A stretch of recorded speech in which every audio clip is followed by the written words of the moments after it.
السلام عليكم ورحمة الله وبركاته. الحمد لله رب العالمين، والصلاة والسلام على سيد الأنبياء والمرسلين نبينا محمد وعلى آله وأصحابه أجمعين. أما بعد، فأعوذ بالله من الشيطان الرجيم. بسم الله الرحمن الرحيم. يا أيها الذين آمنوا قوا أنفسكم وأهليكم نارا. وقال النبي صلى الله عليه وآله وسلم: ما نحل والد ولدا من نحل من أدب حسن. صدق الله العظيم، أو كما قال عليه الصلاة والسلام. Honorable, respected scholars, esteemed brothers and sisters in Islam, Allah subhanahu wa ta'ala has blessed all of us to move to a country which generally is much more prosperous and better than the countries that we have left to come here. And many of us, when we moved to America, we moved with this intention to give our children and our family a better life. And I can say all of us, majority of us, if not all, have succeeded in this endeavor to a very large extent. Our children have not seen the hardship which generally the older generation had to go through. Just to give an easy example, if you want to make a cup of tea in America, it will take you maybe a kettle, microwave, a minute or two. The pot is right there. Even if you make it on the pot, that's one way as well. But if you contrast that with making tea 30 years ago in Bangladesh, Pakistan, India, Uzbekistan, Somalia, wherever it is, if you contrast that, just to make a cup of tea, you'd have to get some branches, light up the fire, get the water from the river, milk the cow. It's just a much more bigger effort. In those countries, children have to start helping out in the house so much more earlier. Even so now, you'll see on YouTube, there's food channels, children selling food in the streets, right? Young as the age of 10, because they have to support their family, not because they enjoy doing it so much, it's their hobby. No. But alhamdulillah, to a great degree, you and I, we have been successful in this endeavor of ours. But now, it's time to look a bit beyond, to go beyond this. Alhamdulillah, we have secured the dunya, the life for our children, for our families. Our children have had access to better luxuries, better education, better quality of life. Alhamdulillah, all of that is there. But now the time has come to look at to securing our deen here in America. And when I say securing our religion, I don't mean securing our religion only for our children and only for our grandchildren. No. What I mean is rather working out in such a way, working in such a manner that we secure our deen and our religion for the generations to come. Not just our children, but rather my descendants until the day of Qiyamah. And this is a challenge. And one of my teachers used to say, and I find this very, very pertinent, and he used to say that if you want to be successful in imparting the religion to your children, you have to do more than what was done for you. This is a very, very important principle. Whatever we did, whatever we learned when we were young, our children, our grandchildren need a lot more. So maybe when I was young, I learned a few surahs, I understood the concept of Hajj, Roza, Sawm, and fasting. I went to the masjid, and maybe that was enough for me. And alhamdulillah, we're doing great, alhamdulillah, honestly. But for our children in America, 2023, for them learning a few surahs, for them just learning about the concept of what Hajj is, what Eid al-Adha is, that's not enough. Because the world is moving so fast. You know, today phones are such a common thing. 5-year-olds have phones, 7-year-olds have phones. Phones, iPads, very similar things. Everyone has them. Everyone, every household, every child, majority of children have them. When I say children, I mean under the age of 10. Have iPads, have phones. But when did phones come out? Phones only became common around 2008 or so. So we're looking at 13, 15 years ago. That's only 15 years ago. Now it's so common. Technology is moving so fast. There is an item, it's called it's made by Apple. We all know the company Apple. It's a VR, they're goggle sets. It's what they have mastered, what you call augmented reality. Augmented reality means when I take out my phone, I video this room, I'm looking at the room through the screen, right? So I'm looking through the screen at the room. Augmented reality, what augmented reality does is, if you point at a room, it recreates the room. You're not looking at the room, you're looking inside your phone, but you think you're looking at the room. And the benefit of this is, that's why this Apple headset is $3,500, $3,500, and it's going to be very common in 1 or 2 years. The benefit of this is augmented reality. So I have my room in front of me, I'm looking into the goggles. If I want to, I can move the sofa here, I can make the sofa better, I can just living inside the phone. This is what's happening right now in technology. We're past the era of worrying about every child has a phone. Life is moving so fast. So maybe for me and for you, learning a few surahs are enough. But the reality is, respected brothers and sisters, the children today, they need to learn about not just surahs. They need to learn proofs of why Allah exists.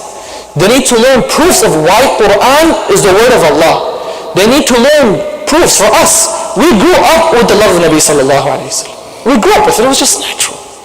The children today need proofs. Did he really exist? Was he really a messenger? Why is he a messenger? What makes him a messenger? That's the reality of today. The children today need to be taught about the beauty of Islam. They need to be taught that how Islam is the best solution for everything. They need to be taught that there will be a lot of problems out there, but Islam will have the solution for all of this. So much more. My initial point is that if we want to be successful in imparting the religion to the next generation, we have to do more, far more than what we did, what we learned when we were younger. And that is the truth, because the times are changing very, very fast. Today I would like to talk about some challenges our students, our younger generation face when they're going to school, because school just started this week. And I want to yesterday I sat down with some students, public school students, and I asked them, from Almont, and I asked them, tell me a little bit about your school and what's happening. And I wrote down a few things which they mentioned. And I asked them yesterday, not 3 years ago, yesterday. One of the questions, so you have like a kind of a breakthrough session, first day of school, everyone introduces themselves, what do you like, what don't you like? One of the questions, the students were asked, who is your dream spouse? Meaning, if you want to marry an actress, if you want to marry a singer, who do you want to marry? See, just by asking this question, they're making their thoughts go in a certain direction. And I asked them, tell me what other things happen in school. Tell me some other things that happen in school. And the students told me, among the things that happen in school, students are smoking in the toilets. They vape, we know the vape pen is the electronic cigarettes. They're vaping from as young as 7th grade. I'm mentioning these things because these things are happening every single day in the schools. And not talking about it will not make the problems go away, respected brothers and sisters. We have to talk about it. That's the first solution. That's one. We have this is shocking for me. Some things you expect. That smoking, shocking, but okay. What was shocking for me, the students told me this yesterday. So many teachers curse in public schools. Allahu Akbar. Curse, publicly, in front of everyone. They curse each other, they curse the students. Cursing in public. Imagine this is the environment our children are in every day. The reason I'm highlighting this is how much we actually have to work. I understand education is a necessity and we have to make a living here. But are we doing our part enough to counter it? One other thing they told me, so sometimes you have male students, males, boys, who dress up as females. They dress up as females. They carry purses. They wear dresses from as young as 7th grade. You're looking at 12 years old. They're wearing dresses, they're carrying purses, and all these kind of things are happening. Sometimes, and there are many other things as well, which I don't feel too comfortable mentioning on a pulpit, in the minbar in the masjid. But these are the things which our children are living with day to day. And us not discussing it among ourselves will not make it any better. It will not make the problem go away. Nor will our children simply outgrow it. Among other things which are happening in school, especially in NY school, there's a move to to include it, so that's why I'm highlighting it in the curriculum, is the teaching of LGBTQ values. Now, America is a country where people are free to do whatever they want to do. It affords that rights to each person, and that's there.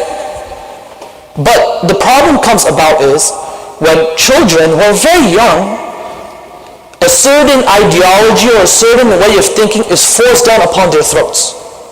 So they are told, right, for example, just to give a very easy example, you have a kindergarten or teacher, you have the teacher in the lower grades, they read to the students books.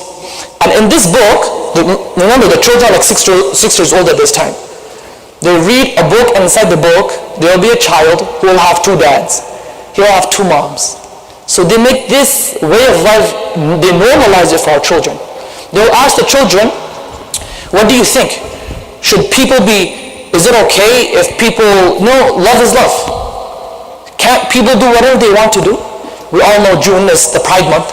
During the month of June, they encourage all the students to participate in those activities which support this ideology. They will give every student a pin. And as the students told me yesterday, sometimes the teachers ask them, if they're not wearing a pin, the pin, there's a pin which has the rainbow color, they ask them why are you not wearing the pin. Sometimes students in other schools, they get asked, they told them, you're a bigot, you're a hater, you're hateful. Why aren't you supporting us?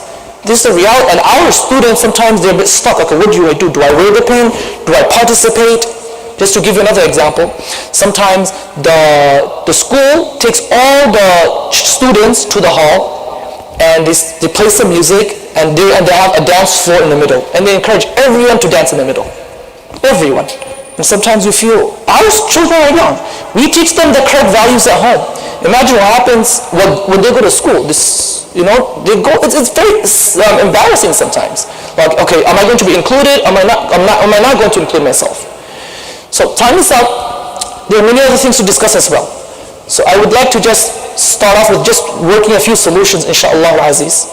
The first thing, and this is a bit of a bold step, but a necessary step, is, you have LGBTQ exemption letter. You can write a letter. I have a PDF, our Honorable Secretary has a PDF you can send to you. Just need to print it, write your child's name, write your own name, and that's it. You don't have to do anything else. The letter is written out already. I want my child to be excluded from, the teachings of the LGBTQ, etc. That's all you have to do, one letter. Maybe the school will listen, maybe the school will not listen. But they at least hear you. We have to make our voice heard. And inshallah, that is the beginning of, inshallah, many larger things. That's how things happen. But if we're going to sit and just talk to our children about it, that's okay. But we can do more as parents. We have to assist and aid our children to make their lives easier for them, because their lives are not easy.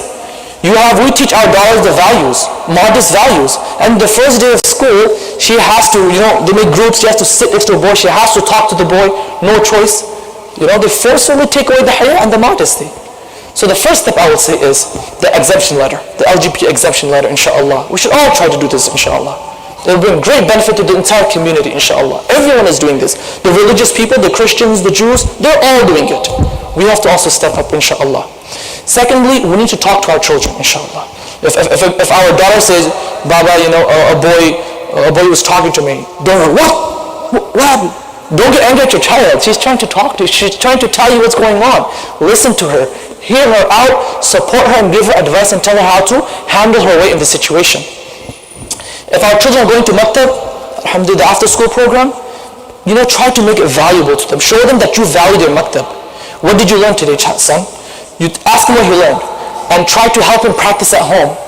If you have 2 or 3 children in the maktab, whoever scores the best, give them a reward. Give all of them rewards, but whoever does the best, give them a better reward. And one last thing, because time is up, which I think is very crucial and has changed the family by the thousands, and that is doing daily ta'aleem. And when we say ta'aleem, there's a book called Fadail A'mal, a book collection of hadith. Just read it for 10 minutes a day. It's in English, it's available everywhere. You can just order it online, Fadail A'mal. It's a book which Allah subhanahu wa ta'ala has placed a great effect in. It has changed the lives of so many people, whether it's the husband, whether it's the wife, whether it's the children, the grandfather. The family get together, you have a family time, inshallah, and everyone you take turns reading.